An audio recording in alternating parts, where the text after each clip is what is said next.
It may not be so intuitive to everybody, but actually vegetation can reduce the albedo and induce warming. But then there is also evapotranspiration and the biogeochemical feedbacks associated not just with CO2, which I mentioned, but also methane from the soil and so on. So albedo feedback is an important consideration.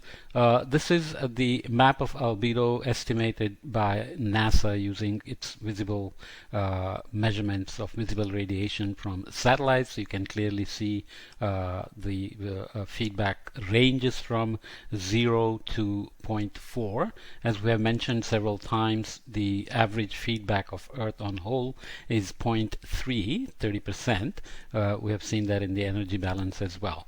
The most critical feedback we have seen in terms of albedo is the ice albedo feedback we mentioned for the Arctic ice melt, for polar amplification, for glacier melts over Greenland and Antarctica. Albedo feedback, we mentioned snow cover on leaf briefly, for example, which can be important at high latitudes. If the plants collect a lot of snow, they can actually increase their albedo.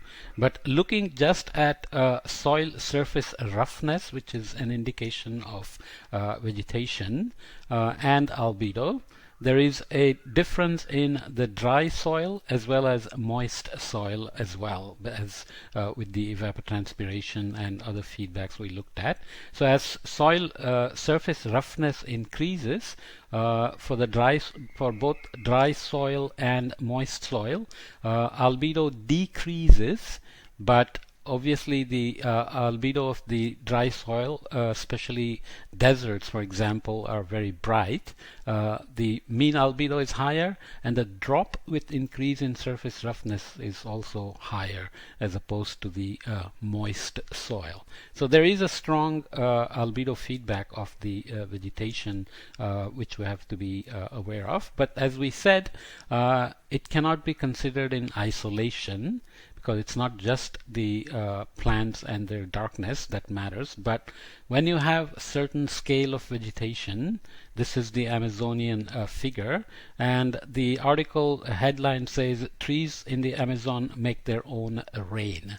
So you can clearly see in the forest this very thick cloud, and obviously it's capable of producing rain. On the Western Ghats, for example, it's found that the monsoon, which comes in periods of rain called active periods and periods of dry weeks and days which are called the break period.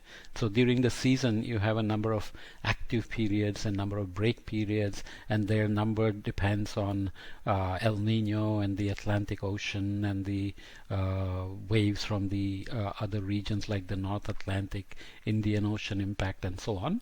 The Western Ghats, which get a lot of rain, orographic rain as it's called, as the air rises and expands, it dumps a lot of rain on mountains on the windward side, and the leeward side will obviously become drier. Vegetation is heavy there, that will take up the rain and soil moisture, and photosynthesis happens, enough light is there. When the break period comes, there is a lot of evapotranspiration, and that supplies water vapor to other regions on the other side of the wet side of the Western Ghats. So evapotranspiration of the vegetations have a large impact, but this also affects the albedo. So you have a mix of darker vegetation and brighter albedo created because of the local feedbacks. So let's add biophysical, so radiative effects, roughness effects, and biogeochemical effects like carbon cycle and methane as well. This is a schematic I took from this Heike and Lisa paper. So it's just going through various processes, surface energy fluxes. We have talked about that a little bit, including the soil moisture processes here, how urbanization affects vegetation and vegetation dynamics, and how vegetation dynamics itself involves all these feedbacks and competitions. So you have, for example, drainage, disturbance, land use, for example, conversion to agriculture, and if it gets established, in other words, matures as a patch of forest, then there is growth. And so on. And you have impacts on hydrology through evapotranspiration that we talked about.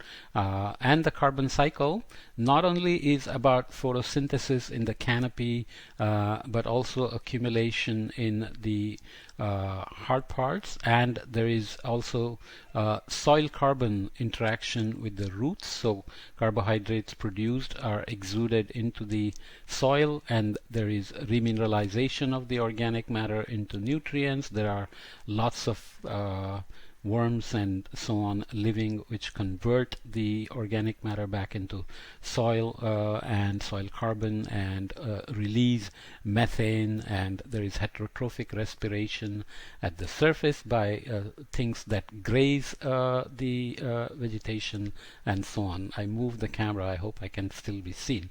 And of course there are wildfires. So essentially that means biophysical and biogeochemical processes cannot cleanly be separated.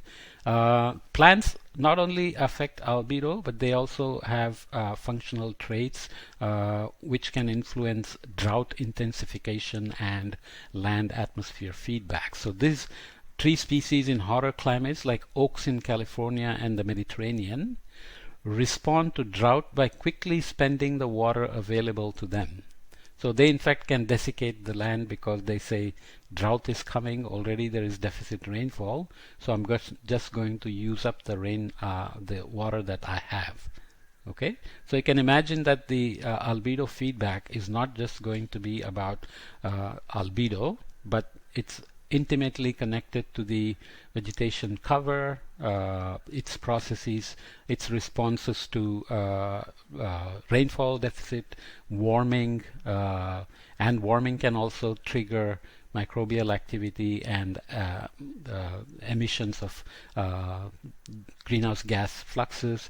And we'll see later on that trees also emit what are called isoprenes, which are precursors to some of the other chemicals, and they can affect the residence time of methane in the air and so on. So we started with albedo, but I'm saying it's tightly connected to various other things that we will look at in a minute.